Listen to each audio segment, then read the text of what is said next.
until you need something, right? But there are some people God puts in our life you can count on.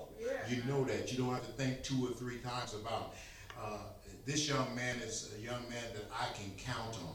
I mean, I've tested him a couple of times. He don't know that, but he be going this way, heading straight to me. All of I call him on the phone, and he'll just make a U-turn, come back. He'll do whatever his pastor needs, and I am so appreciative for him and his love and his faithfulness. He didn't get one of them 7 or 8 week warnings that you're gonna preach in about a month or something like that. I just called him on the phone. This Sunday, I ain't gonna need you. And he like, whatever you need, Pastor. And I am so grateful, so grateful for him. So if we'll all stand on our feet, please, sir, ma'am, those that are keen and well, elevate your right hand to the pulpit and say, Minister Terry, preach the word. Minister Terry, we need to hear from God. Minister Terry, preach the word until heaven is satisfied.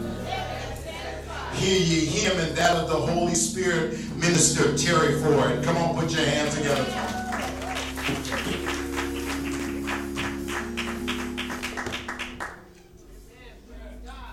Good morning, church. To God be the glory for all the great things he has done. Let's celebrate him this morning with a hand praise. With a hand praise.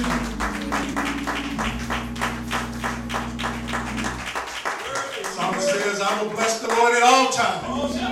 His praises shall continually be in my mouth. My soul shall make her boast in the Lord. The humble shall hear thereof and be glad. Oh, magnify the Lord with me, for the Lord is good. Amen. I am so privileged to be asked to speak this morning because I know our preachers know a whole lot of preachers in a whole lot of places. And for them to ask me to speak this morning, I am blessed. Amen. Pastor and First Lady, I thank you for blessing me to speak. Amen. To the preachers here today, to the ushers and nurses, family and friends. Somebody sitting over there in that Seahawk jersey. I don't know who that is. God bless our music ministry, amen. I want you to keep my wife in prayer this morning. She is battling the flu. In church, when I tell you she's battling the flu, not to tell too much of our business, but I changed the bedding 4 times last night. And I might be working on 2 hours of sleep. Just keep me in prayer.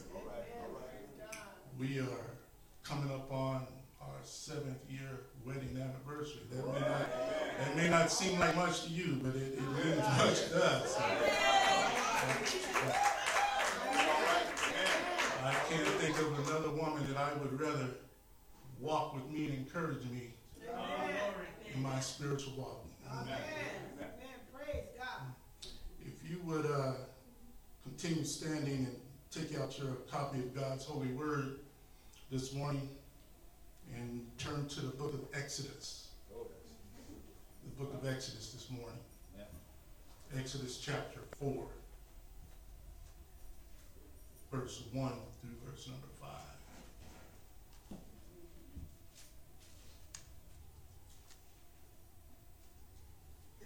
You get there, say amen. I'm going to be reading from the English Standard Version this morning simply just because it's a little easier to understand. Amen? All right. Amen.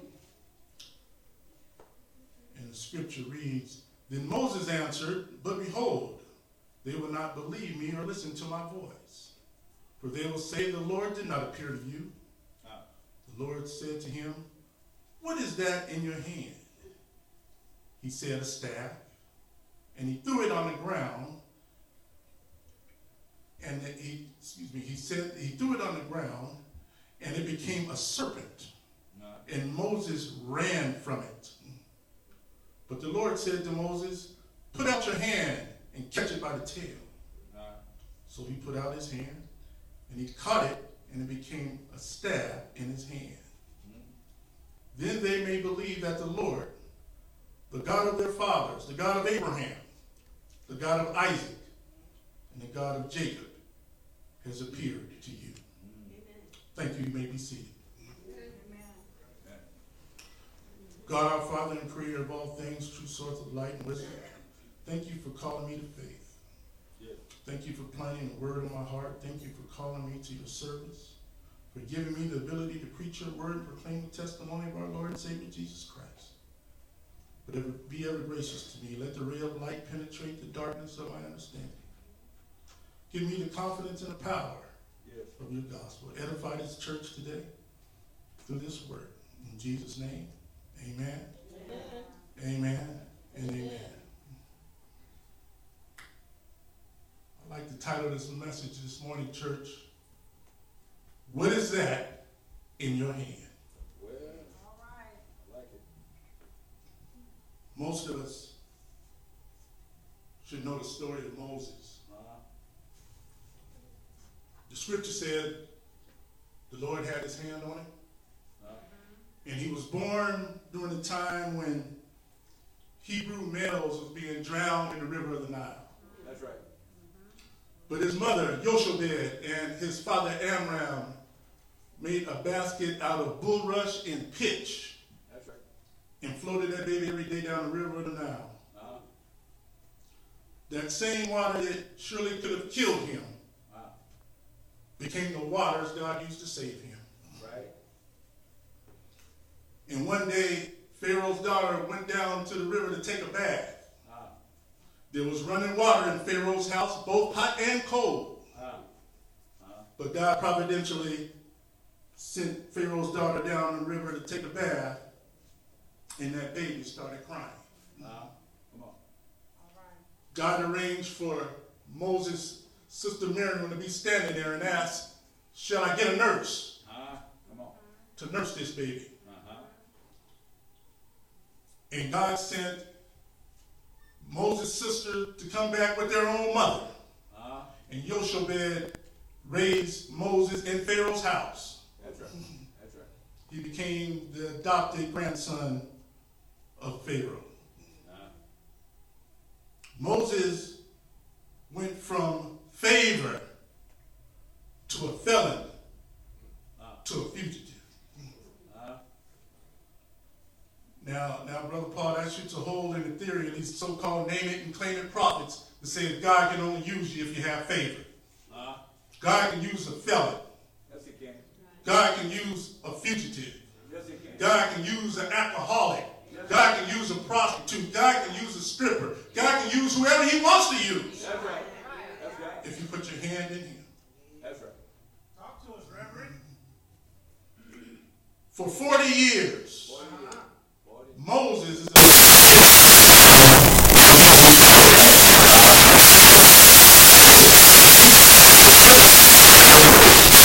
side of the Midian desert, keeping a flock of his father-in-law Jethro. That's right. Moses thinks he is a failure because for 40 years his plans have gone awry. That's right. But for 40 years he's on the backside of the Midian desert with a staff in his hand, keeping somebody else's sheep. Right. He doesn't even own a flock. It's his father-in-law's flock. That's right. He's on the backside of the Midian desert with the clothes on his back and a staff in his hand. That's right. That's all he has is 80 years old. But at 80 years old, this ageless wonder serves as a timeless reminder that it's never too late Never. to be who you might have been. Come on.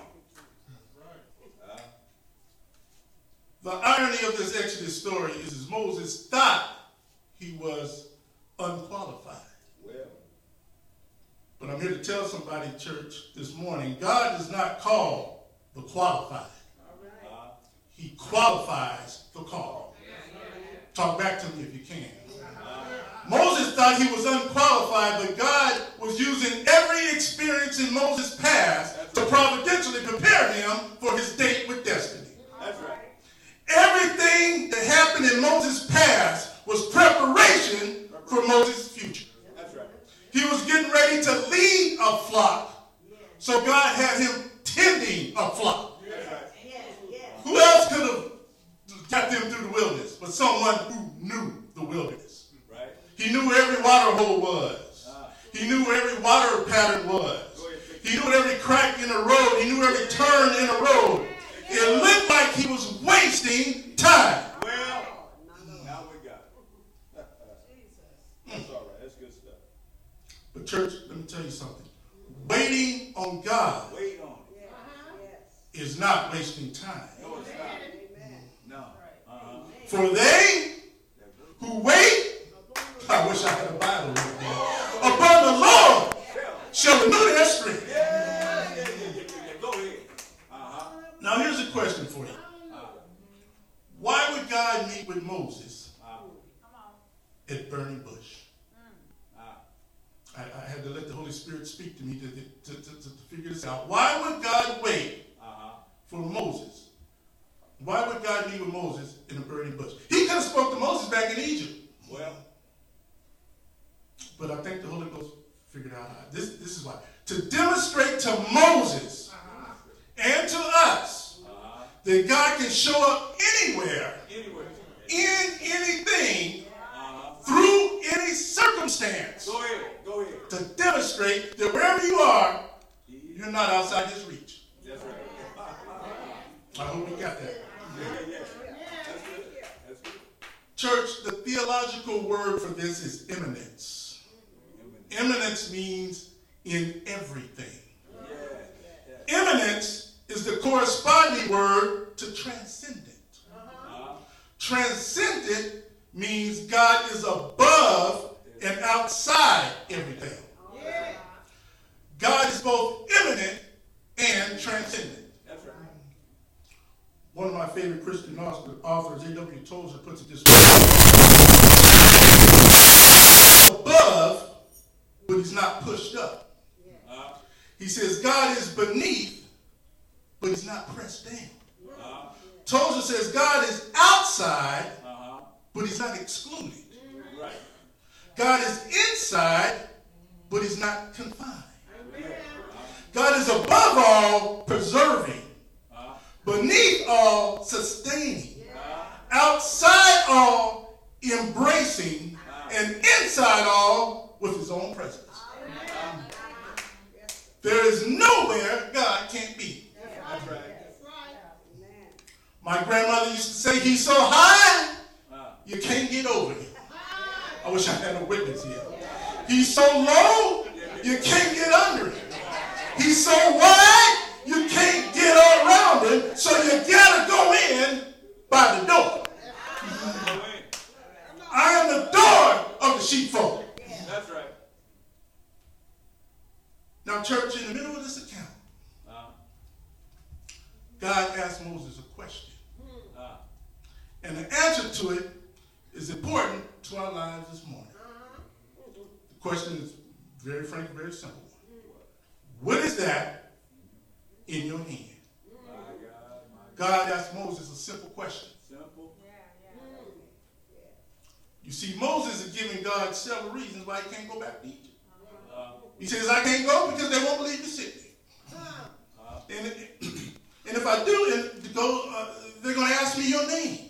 Right. I wish I had someone to help me here. Go ahead with that name. I can't go back to Egypt. I'm a felon. I'm a fugitive. I'm running from Egyptian justice. And if I go back there, I'm going to be in trouble. Yeah. Then if I go back, I don't speak well. Well. That's what the Bible says. He says, I stutter. Send my brother Aaron. He's a better speaker than me. God says, open your mouth, and I will speak for you. Yeah. And then Moses says, when then are they going to ask me who you are? He says, well, if they do, tell them I am. I wish I had a witness here. Go ahead, I am. That I am sent you. Yeah. 3 times Moses told God he couldn't do it. 3 times God gave Moses a sign. First, he turned that stick into a serpent. Second time, he tells Moses, put your hand in your skirt. And then take it out, and it was full of lepers. He put it back in, and when he took it out, it was smooth as a baby's skin. The third time, he said, get some water from the Nile. Pour it out, and I'll turn it into blood. Then they will know that I am sent you. But Moses says, I know who you are, but who am I? Somebody ought to help me here. I know your name, I know who you are, I know what you can do, but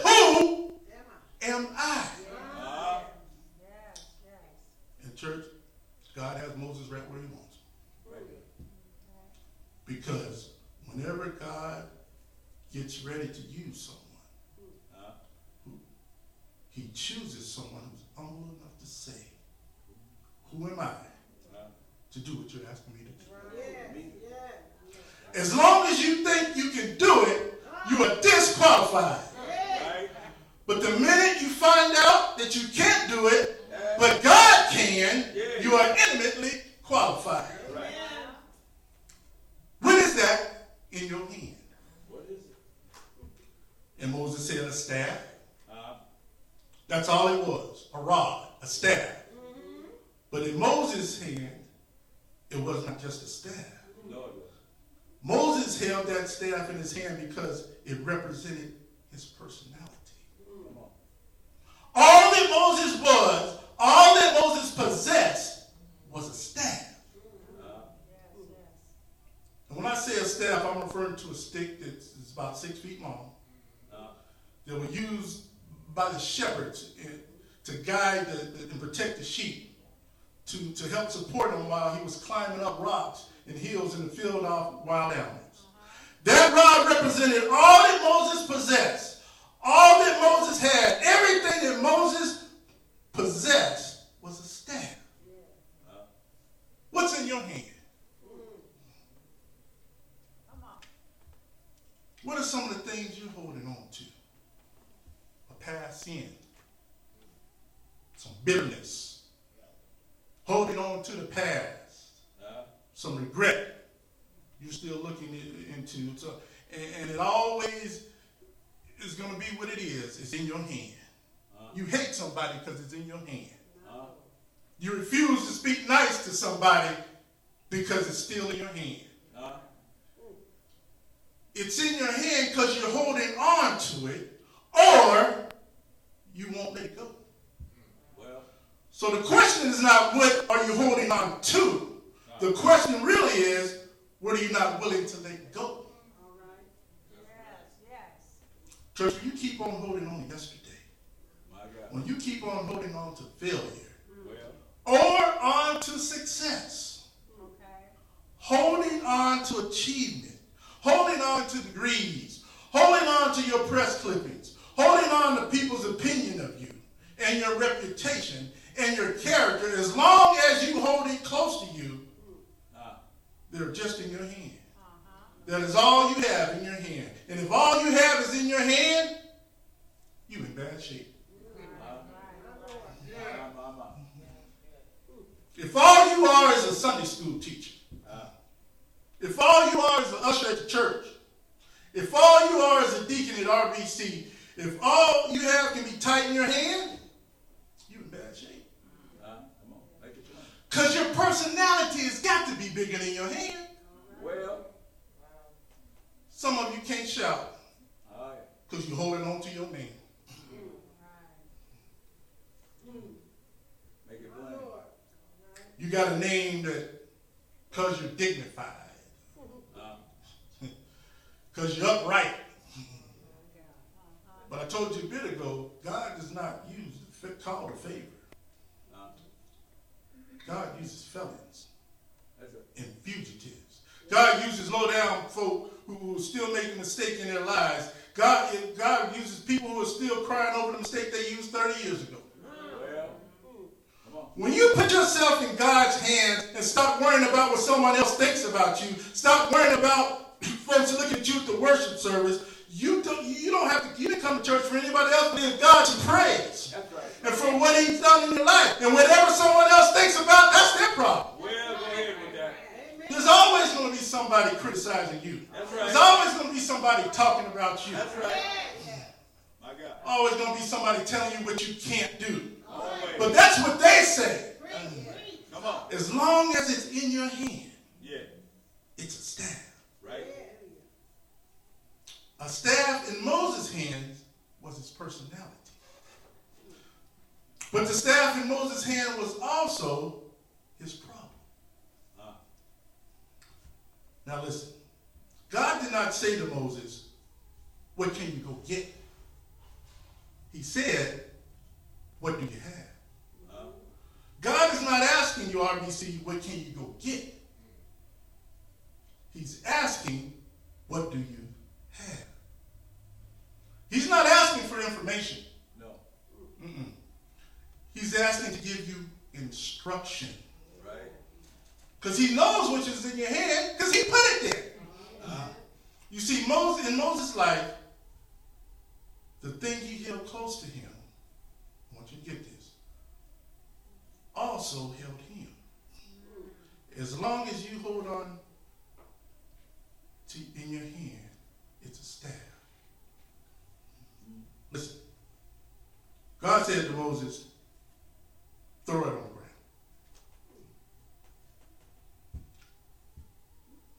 Now this staff is all he had.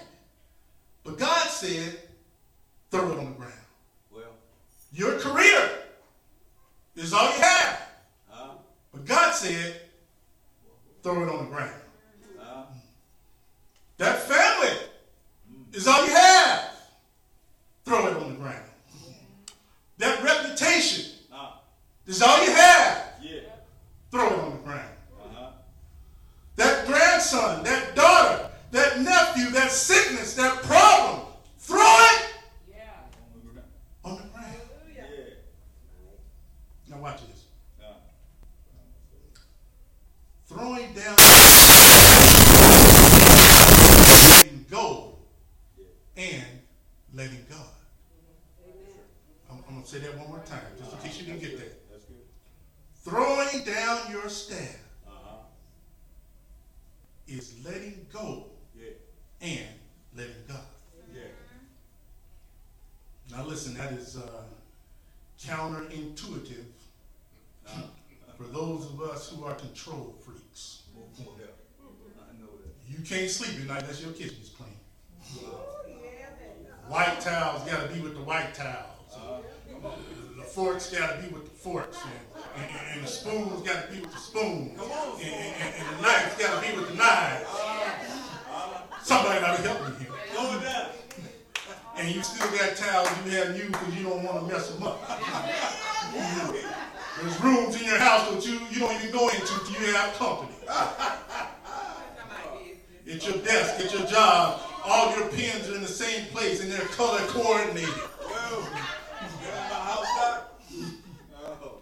You can wake up at 3 in the morning, open your eyes, and find anything in your house because you are a control freak.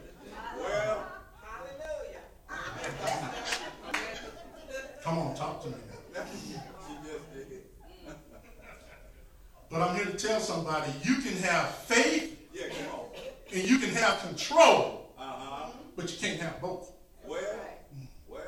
When you try to control it, you take God out of the picture. I like it, Doc. You might be in charge, but you're not in control. Because you can't control cancer coming into your body. Well. You can't control a thief breaking into your house, killing your family. Well. You can't control a car accident on 405 or 167. That's in God's hands. God's hand. Listen. You will never reach your goals. You will never accomplish much if you try to control everything. My God. God had to teach me that. When the doctor told me I was diabetic. God had to teach me you're not in control. You might be in control at that job, at your job, but you're not in control of your own body. Because if I want to, I could put you down in critical care and make you lie down long enough to look up. Yeah, that's right. Truth, Lord. And make you realize I got the power. Got it. Somebody help me right here. I don't want the Lord to put me down anymore. Man. God, you got control. Yeah. You're not my co-pilot. You driving the plane. I'm going to take my seat. I'm going to fasten my seatbelt. I'm going to put my tray in its upright lock position. I'm going to put my bag in the overhead bin. I know who's in control. Yeah. Go ahead. Throw it down. And I need to tell some of you control freaks in here this morning.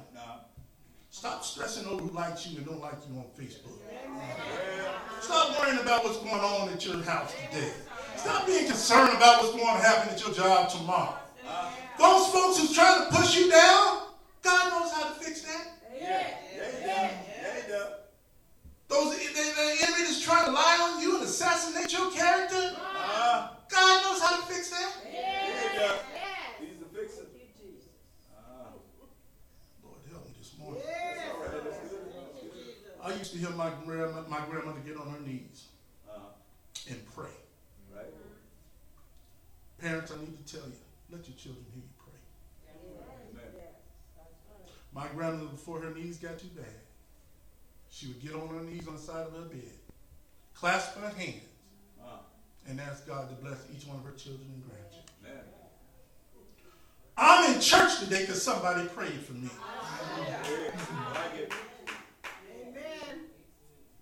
Somebody let loose, out of control, and put it in God's hands. And listen, it's a scary thing to turn loose out of control. I know that, because they might not go in the direction that you sent them. But the Bible says, train them up in the way that they should go. They'll mess up, but they won't depart from it. You can't stop that boy from being on drugs. All you can do is pray for him. All you can do with your children is raise them and hope that you raise them right. And if they turn out and go down the wrong road, all I can say is you did the best you can. Shake your hand, keep coming to church, give the Lord the praise. Because if you put the Lord Jesus in them, they'll come back to their senses. I'm here this morning because somebody prayed for me. I'm going to heaven because somebody prayed for me. My name is written on high because somebody gave up control and prayed for me. And the reason you're not meeting your success that you ought to be meeting with is because you're trying to maintain control. And God is saying, what is that in your hand? What is it? A staff. Give it up. Throw it on the ground. Stop trying to master it because it's mastering you. Throw it on the ground. Throw your name on the ground. Throw your reputation on the ground. Throw your good looks on the ground. Throw your fear of failure on the ground. And when Moses threw it on the ground, it turned into a snake. And the Bible says he was so scared of it that he ran from it. Now, perhaps it was a cobra. Okay? Which in Egypt is a god. That's right. Egypt's god is a cobra. And the crown that Pharaoh wears on his head is in the shape of a cobra. A cobra is poisonous, deadly. And God says, catch it by the tail. Now listen, I don't know much about snakes, but there's two things I'm terrified. No, three. My mama, 76 years old, 2,000 miles away. Rats and snakes. I know that's right. But I do know you don't catch a snake by the tail. Because it can turn around and bite you. You got to catch a snake by the head. That's what they say. So you can control it. You're trying to control your future. God said, catch it. Catch it by the tail. Somebody gonna help me here. Now, Moses did what I would did.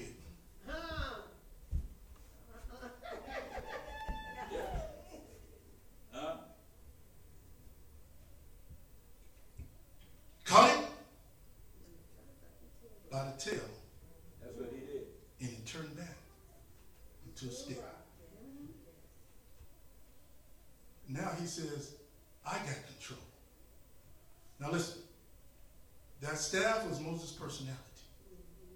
And then it became his problem. But in God's hands, Now it's his potential. That's it. That's good. But in God's hands, but in Moses, if Moses could have if he was just gone to Egypt with a staff, Pharaoh would have laughed at it. And the children of Israel would not have believed it. You're going to walk me around the text again, won't you? The scripture says, when Moses got back to Egypt,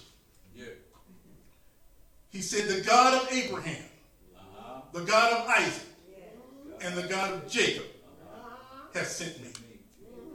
And Pharaoh said, who is this God of Abraham, Isaac, and Jacob?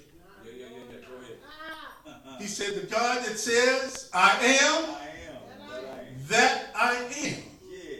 And to demonstrate this power, Moses threw his stick on the ground, and it became a snake. Go ahead. Pharaoh said, that ain't nothing.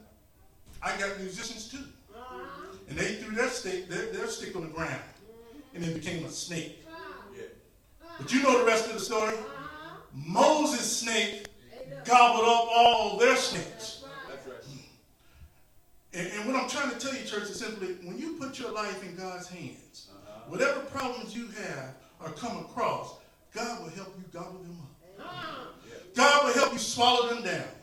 If you stick with God, no weapon on you formed against you shall prosper. I know he'll fix it. Yes, he will. I know he'll turn it around. I know there's a witness in here this morning that can say, can't nobody do me like Jesus. Do you like my Jesus? Why don't you grab somebody and shake them by his hand? Tell them, I know what prayer can do. I know what faith can do. I know what God can do. I believe he was really in Nazareth. I believe he was born in the Jordan. I believe he can heal the sick. I believe he raised the dead. I believe he gave sight to the blind. I believe he made lame men to walk. I believe he's the resurrection and the life. I believe he's the bread of life. I believe in the Son of God. More than anything, I believe one Friday on the cross, he died. Didn't he die? You know where I'm going with this. But bright early, Sunday morning, he rose. Didn't he rise? With all power in his hand. Oh, that kind of preaching a Savior. I know him, don't you? He's Adam's Redeemer. He's Abraham's sacrifice. He's Abel's vindicator. He's Noah's ark. He's Moses' bush on fire. You know him, don't you? He's Samson's power. He's David's music. He's Solomon's wisdom. He's Jacob's farm in Gilead. You know him, don't you? He's Ezekiel's wheel in the middle of the wheel. He's God's only son. He's Mary's baby boy. He's full of grace and truth. He's the Alpha and Omega. He's the beginning and the end. He's the first and the last. The more I call him, the better I feel. The more I call him, the better I feel. As he brought you out, that same Jesus is coming back. Why don't you encourage somebody? Grab somebody, tell them, I know it looks bad right now, but I know this too shall pass. Tell somebody, I know it doesn't seem like it's going right now. He'll turn it around. Won't he turn it around? I got good news for you. He's coming back. Some glad morning, when this life is over, I'm going to fly away. I want to go see him. I got a father up there. I got a grandfather up there. I got a grandmother up there. I got uncles up there. I got a mother-in-law up there. I want to see him. Is he all right? Is he all right? I know he's all right.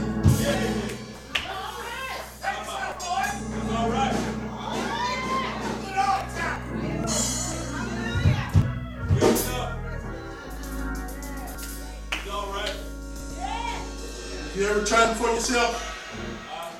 And if you're not ashamed this morning, has he ever been good to you? Yeah. Take a minute and say thank you. Thank you. Thank you. Thank you for all you've done. Thank you for the ways that you made. Thank you for the doors you opened. Thank you for the tears you dried. Thank you. Thank you. Thank you. Thank you. Thank you. Thank you. God bless you.